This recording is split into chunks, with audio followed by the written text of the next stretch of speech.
ओम शांति। 1/6/20 की वाणी है। मीठे बच्चे, जब तक जीना है तब तक पढ़ना और पढ़ाना है। खुशी और पद का आधार है पढ़ाई। प्रश्न, सर्विस की सफलता के लिए मुख्य गुण कौन सा चाहिए? उत्तर, सहनशीलता का। हर बात में सहनशील बनकर आपस में संगठन बनाकर सर्विस करो। भाषण आदि के प्रोग्राम लेकर आओ। मनुष्यों को नींद से जगाने के लिए अनेक प्रबंध निकलेंगे। जो तकदीरवान बनने वाले हैं वह पढ़ाई भी रुचि से पढ़ेंगे। गीत है, हमें उन राहों पर चलना है जहाँ गिरना और संभलना है। ओम शांति।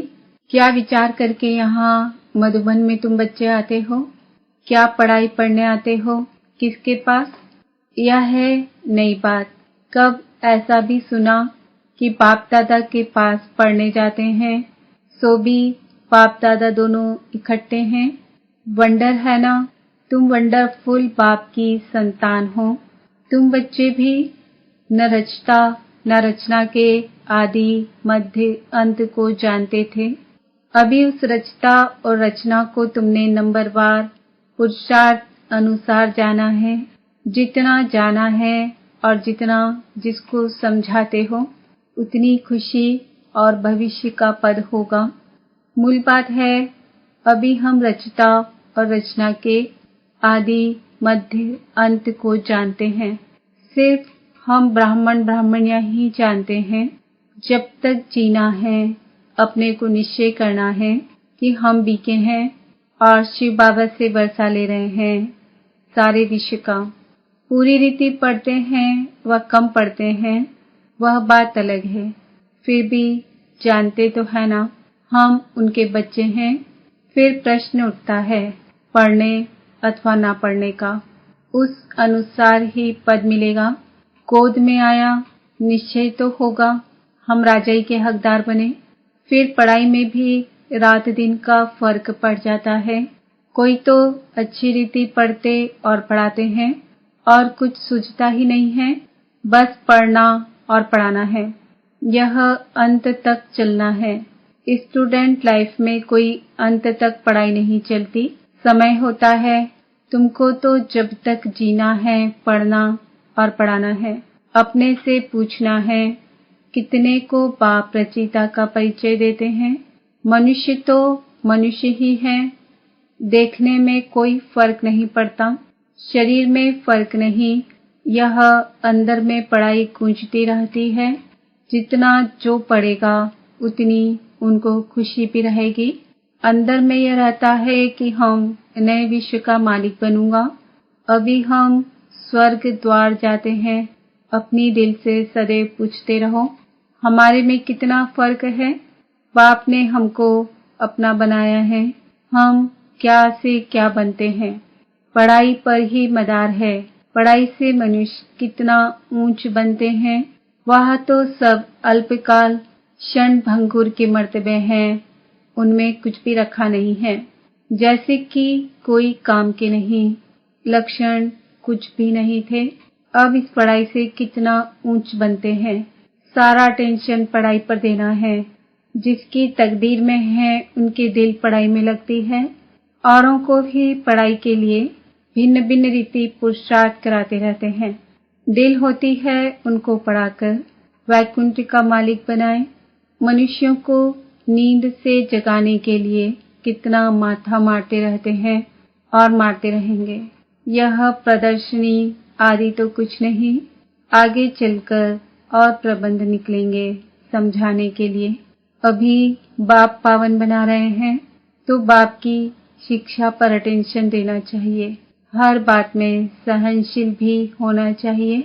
आपस में मिलकर संगठन कर भाषणों आदि के प्रोग्राम रखने चाहिए। एक अल्प पर भी हम बहुत अच्छा समझा सकते हैं। ऊंचते ऊंच भगवान कौन? एक अल्प पर तुम 2 घंटा भाषण कर सकते हो। यह भी तुम जानते हो। अल्प को याद करने से खुशी रहती है। अगर बच्चों का याद की यात्रा में अटेंशन कम है, अल्प को याद नहीं करते हैं, तो नुकसान जरूर होता है। सारा मदार याद पर है।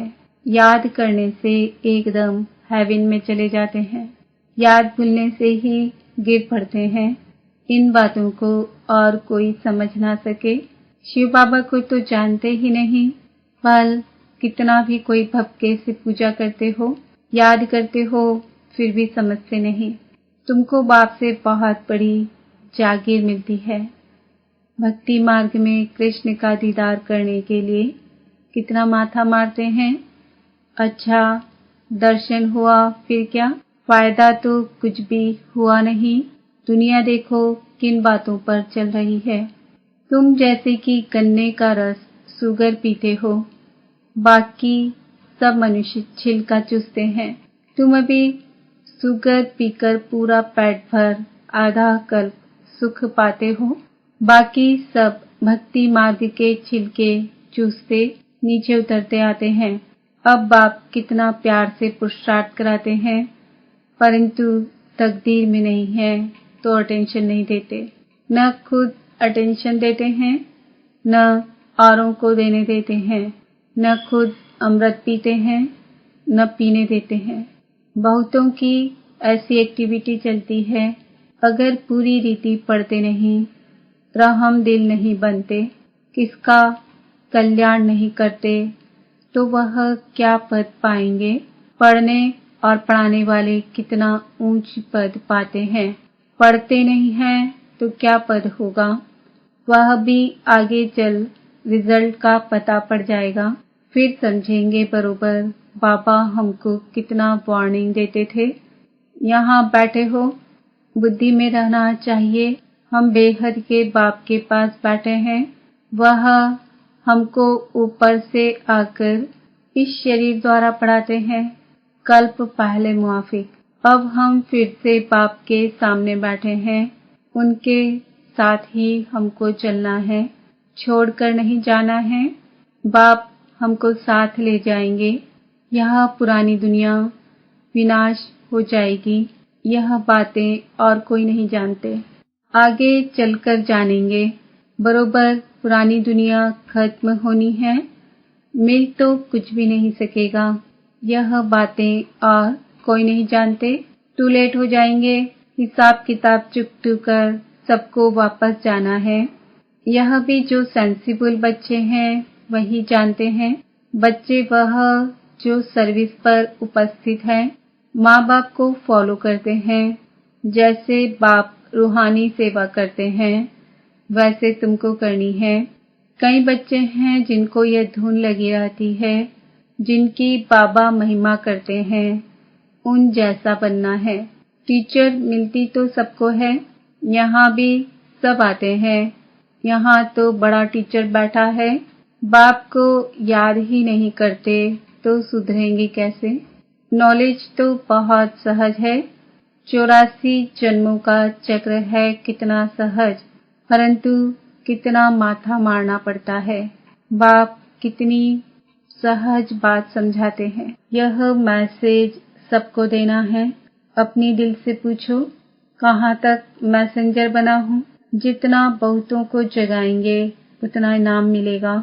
अगर जगाता नहीं हूँ तो जरूर कहाँ सोया हुआ हूँ, फिर मुझे इतना ऊंच पद तो मिलेगा नहीं।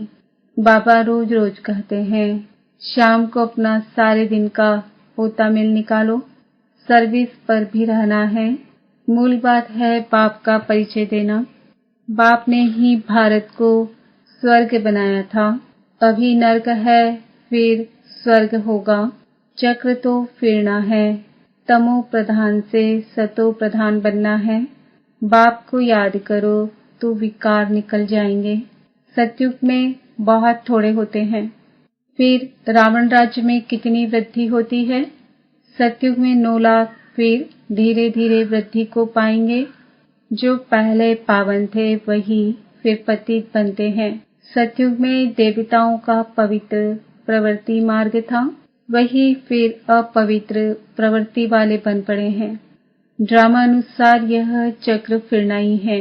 अब फिर तुम पवित्र प्रवृत्ति मार्ग के बन रहे हो। बाप ही आकर पवित्र बनाते हैं, कहते हैं मुझे याद करो तो विकर्म विनाश होंगे। तुम आधा कल्प पवित्र थे, फिर रावण राज्य में तुम पतित बने हो। यह भी तुम अभी समझते हो। हम भी बिल्कुल वर्थ नॉट ए पैनी थे।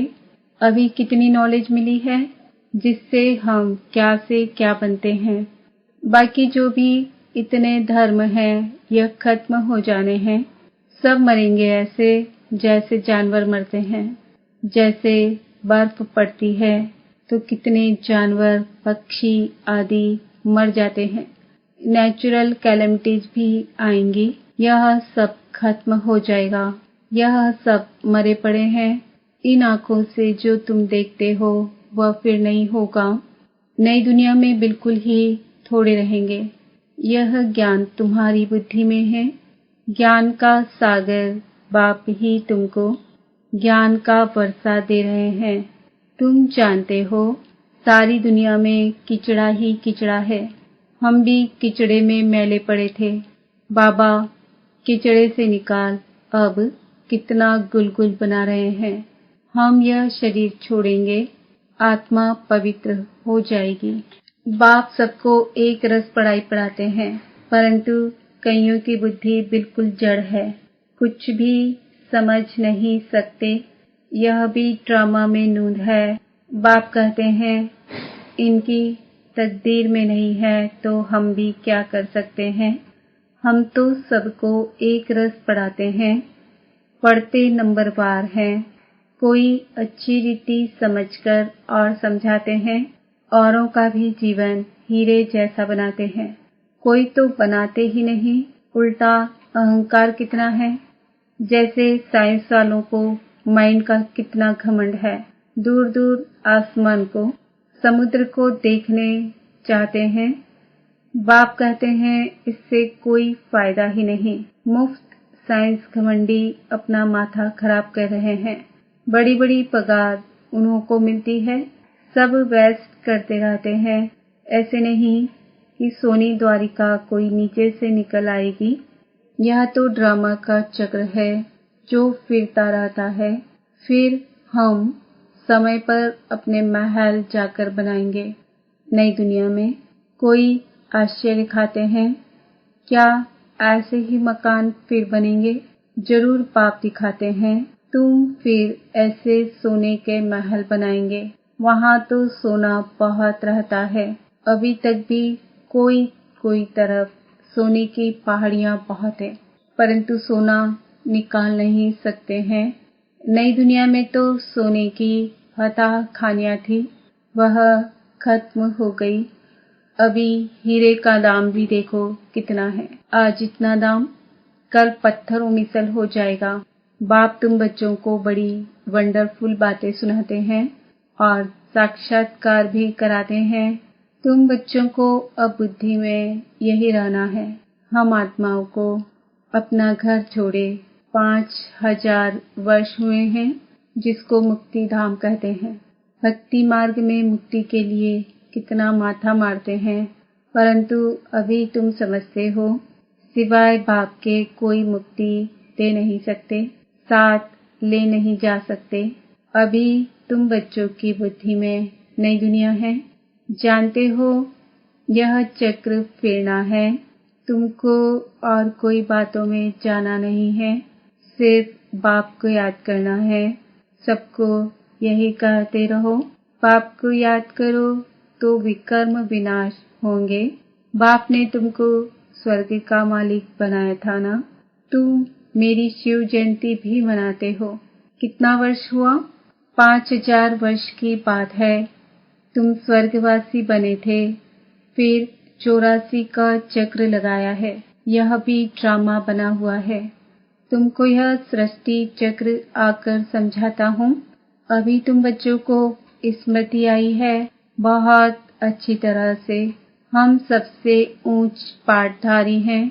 हमारा पाठ बाबा के साथ है। हम बाबा की श्रीमत पर, बाबा की याद में रहकर औरों को भी आप समान बनाते हैं। जो कल्प पहले थे वही बनेंगे। साक्षी होकर देखते रहेंगे और पुरुषार्थ भी कराते रहेंगे। सदा उमंग में रहने के लिए रोज एकांत में बैठकर अपने साथ बातें करो। बाकी थोड़ा समय इस अशांत दुनिया में है, फिर तो अशांति का नाम नहीं रहेगा।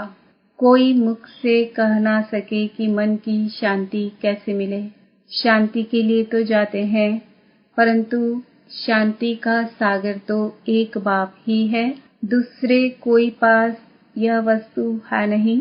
वैसे तुम बच्चों की बुद्धि में गूंजना चाहिए, रचता और रचना को जानना, यह है ज्ञान। वह शांति के लिए, वह सुख के लिए। सुख होता है धन से, धन नहीं तो मनुष्य काम का नहीं। धन के लिए मनुष्य कितना पाप करते हैं। बाप ने अथाह धन दिया है, स्वर्ग सोने का, नरक पत्थरों का। अच्छा, मीठे मीठे सिक्कीलदे बच्चों प्रति माता पिता बाप दादा का याद प्यार और गुड मॉर्निंग। रूहानी बाप की रूहानी बच्चों को नमस्ते। हम रूहानी बच्चों की रूहानी बाप दादा को याद प्यार, गुड मॉर्निंग, नमस्ते, ओम शांति। धारणा के लिए मुख्य सार। समय निकाल एकांत में अपने आप से बातें कर अपने को उमंग में लाना है। आप समान बनाने की सेवा के साथ साथ साक्षी होकर हर एक के पाठ को देखने का अभ्यास करना है। बाप को याद कर अपने आप को सुधारना है। अपनी दिल से पूछना है कि मैं मैसेंजर बना हूँ, कितनों को आप समान बनाता हूँ। वरदान। साइलेंस की शक्ति द्वारा विश्व में प्रत्यक्षता का नगाड़ा बजाने वाले शांत स्वरूप भव। गाया हुआ है, साइंस के ऊपर साइलेंस की जीत, न कि वाणी की। जितना समय वह संपूर्णता समीप आती जाएगी, उतना ऑटोमेटिक आवाज में अधिक आने से वैराग्य आता जाएगा। जैसे अभी चाहते हुए भी आदत आवाज में ले आती है, वैसे चाहते हुए भी आवाज से परे हो जाएंगे, प्रोग्राम बनाकर आवाज में आएंगे। जब यह चेंज दिखाई दे तब समझो अब विजय का नगाड़ा बजने वाला है। इसके लिए जितना समय मिले शांत स्वरूप स्थिति में रहने के अभ्यासी बनो। स्लोगन। जीरो बाप के साथ रहने वाले ही हीरो पाठधारी है। आज का सम्मान है, मैं आत्मा शांत स्वरूप हूँ। ओम शांति।